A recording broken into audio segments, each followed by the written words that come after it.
Hey guys, what's up? It's Fran here, back with another video. So, today I'm going to be showing you guys my 2026 vision board. I'm so excited. I made a 2025 vision board na hindi ko masyado napanindigan na pinost ko sa TikTok. So I wanted to scale it down a little bit, try to make it a lot more manageable and really focus on achieving the stuff on my vision board. So I hope you guys are excited to see my vision board for this year. I am definitely excited to share the stuff here. Ay, huwag na tayo magpatumpik-tumpik pa. Without further ado, let's jump right into the video. Okay, so as I mentioned, I wanted to make my vision board for this year a lot more manageable para hindi masyado nakaka-overwhelm. So I limited it to 8 pictures. So 8 items siya. We're gonna be starting off with the picture in the upper left, which is a picture of people at trivia night. I think talagang nag-trend yung mga trivia night last year and I really wanted to go to some and I actually got some invites from other people na pumunta pero laging hindi tumutugma sa schedule and minsan hindi ko masyadong super bet yung coverage. Yung mga bet ko siguro mga Jeopardy, multiple choice, can you still pass the CETs? Talagang nag-boom lang talaga siya last year and I really wanna try it out. Especially now na last semester ko na hopefully makaluwag-luwag na ako ng onte and I really want to experience one before ako graduate. So this entry in my vision board, to be a little bit more specific, I want to partake in a lot of,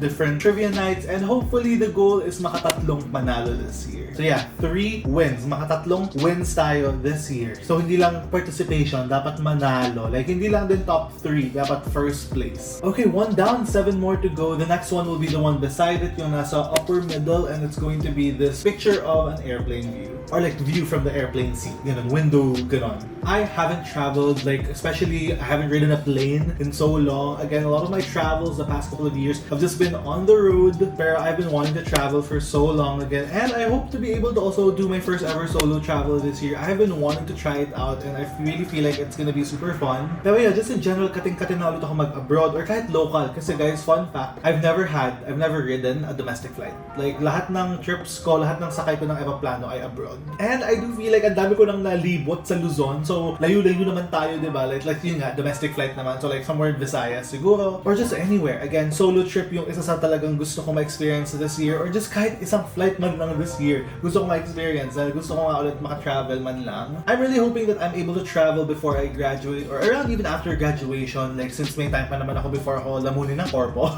Pero I really hope na makapag-travel ako. And I'm pretty sure I put it in my vision board also from last year. So, come on, hindi pwede yung laging nandun sa vision board pero hindi naman natutupad. So let's go! Kulayin na natin, self. Kulayin na natin. Alright, next is the one at the upper right, which is people in a meeting.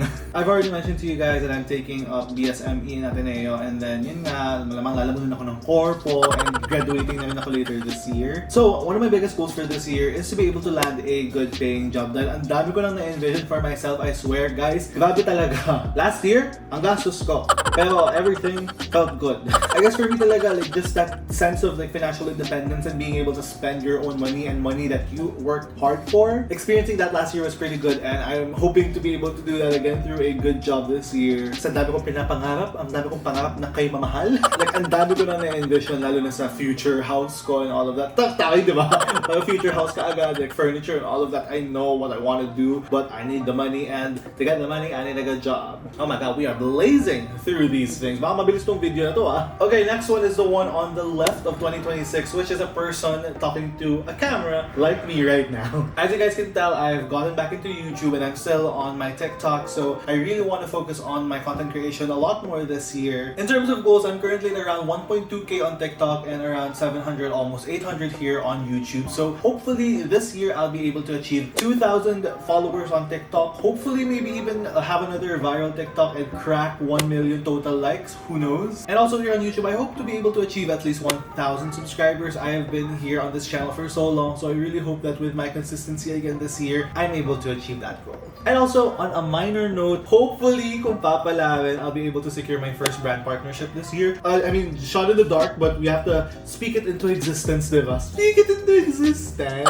But yeah, I'm just really finding my groove. I've been super happy with my posting on TikTok and even my live streaming there, which I just realized I also have to mention. I also hope to be able to continue streaming this year. Okay, the one on the right of 2026 is a photo of, that's Jerz Patalio going up against Lilay Del Castillo and Shavana Laput. So this is of course pertaining to my love for the UAAP, especially volleyball. And not just the UAAP and volleyball, but even the PVL. I was only able to go to a few games last season, so I really want to make the most out of it this time around. It's technically my last season as a college person. College person! Hindi naman ako college player, hindi naman ako athlete. But yeah, technically, this is the last UAAP season for me as an undergrad. So, ayun, I really want to make the most out of it. I was able to watch a few games no season 85, which was my freshman year. Season 86, hindi ako nakapanood. And then season 87 last year, nakapanood naman ako. So hopefully, I'll be able to continue it this year. But more importantly, I would say, I want to watch a lot more PVL games. Nakanood naman ako ng PVL games last year. Nakanood ako ng championship ng PVL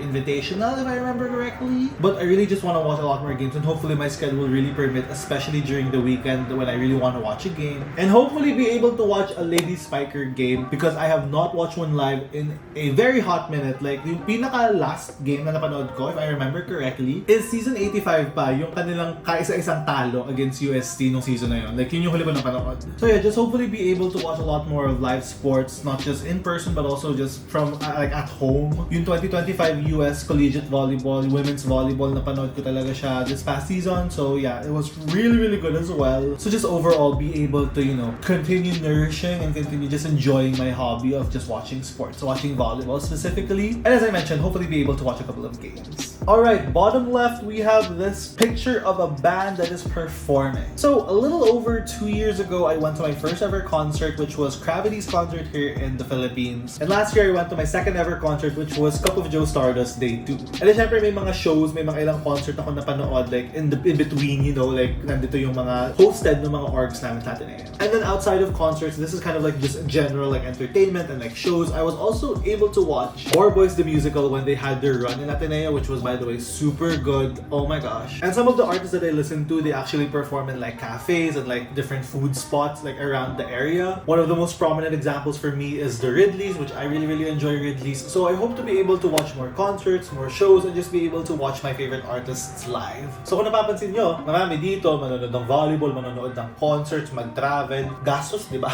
Alright, the next one is this picture of a blank room. Okay, so depending on where I'm gonna be working at, that's also gonna be like the determinant. That's gonna determine where I'm gonna be living. And nabanggit ko kanina, if I get a good paying job and I've been enjoying spending my adult money, I have so much like envision for myself already with where I wanna like stay in. So like furniture, decorations, like the stuff that I want, especially tech. Hello? I'm already envisioning it so much and I'm like so excited. And yun nga, since I'm a college student from the province, I've already like started, and even when I was younger, I've already had experiences where I was living far away from home. But I think technically this year, since I'm gonna be graduating, this is my slow transition to really being independent. So I really hope to be able to do that. And yun nga, more specifically with this entry, I really hope to be able to like have my own space, like decorate it and all of that, and just be able to like own it and like call it my own, even though most likely mag-rent lang naman ako. So like yung mga furniture, like other stuff, everything that I want to put in there, ayun nga, gastos na naman, but I really hope to be able to do that. Like again, I have so much envision already, so I'm excited. That's really coming like later this year. So exciting, nervous, but I'm excited to welcome it. Okay, last but not the least, we have at the bottom right corner is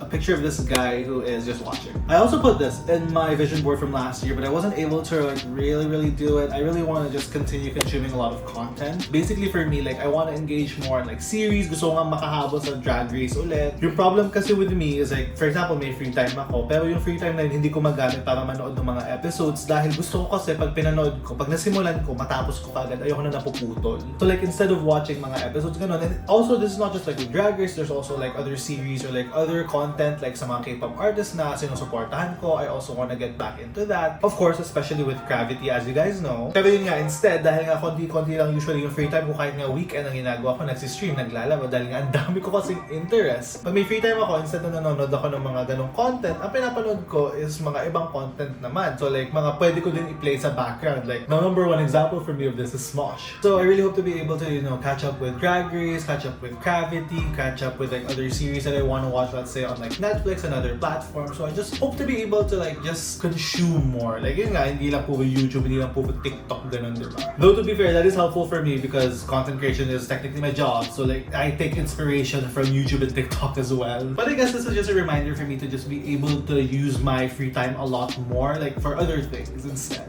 And that's actually it. There's only 8 entries, but yeah, that's pretty much encompassing everything that I really envisioned for myself and everything I want for this year. Of course, there's other things that I want that I wasn't able to put in this vision board, but I just wanted to be able to encapsulate those main things that I really want to achieve. When I made my vision board, these were really the things that were like standing out. These were things that I really wanted to like highlight. And I'm very excited for this year. There's so much that I'm looking forward to. Of course, one of the biggest things is graduation and graduating from college. It's just crazy. Of course, there's me back here on this platform, back here on this channel. And there's just so much that I know is like coming that I'm just manifesting it. This video is basically me trying to not just hold myself accountable, but also try to speak things into existence.